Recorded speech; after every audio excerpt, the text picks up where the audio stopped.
तैयार कर पाएंगे और इस इकोनॉमिक ऑर्डर का नेतृत्व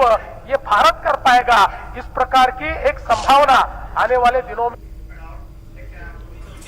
BJP State President Sanjay Sarogi stated that the Bihar unit of the Bharatiya Janata Party would work to fulfill its resolve and ensure its fruition.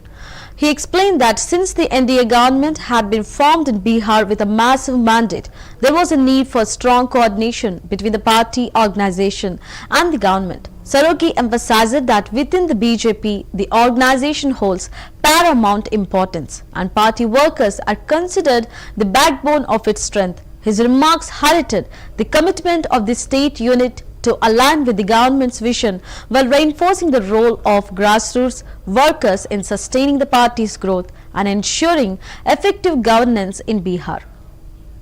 सर्वप्रथम मैं भाजपा के शीर्ष नेतृत्व, देश के यशस्वी प्रधानमंत्री और विश्व के सबसे लोकप्रिय नेता आदरणीय नरेंद्र मोदी जी,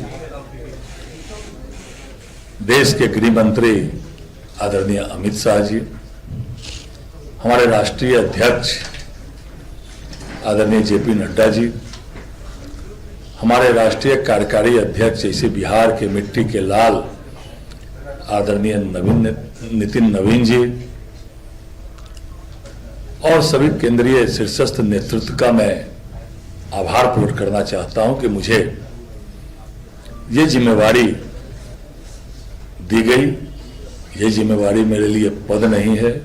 दायित्व है और आदरणीय प्रधानमंत्री नरेंद्र मोदी जी का संकल्प 2047 तक देश को विकसित राष्ट्र बनाना, उसमें बिहार भारतीय जनता पार्टी की भी भूमिका होगी और हम लोग भी आदरणीय नरेंद्र मोदी जी का जो संकल्प है उस संकल्प को सिद्धि तक पहुंचाने के लिए बिहार की भारतीय जनता पार्टी लगेगी। साथ ही बिहार में प्रचंड बहुमत से एनडीए की सरकार बनी है तो संगठन और सरकार का अच्छी तरह समन्वय रहे और भारतीय जनता पार्टी में संगठन सर्वोपरि है और कार्यकर्ता हमारे रीढ़ की हड्डी है। कार्यकर्ता की बात सरकार तक पहुंचे और संगठन और मजबूत रहे और केंद्रीय नेतृत्व ने जो मुझ पर विश्वास किया है। On the final day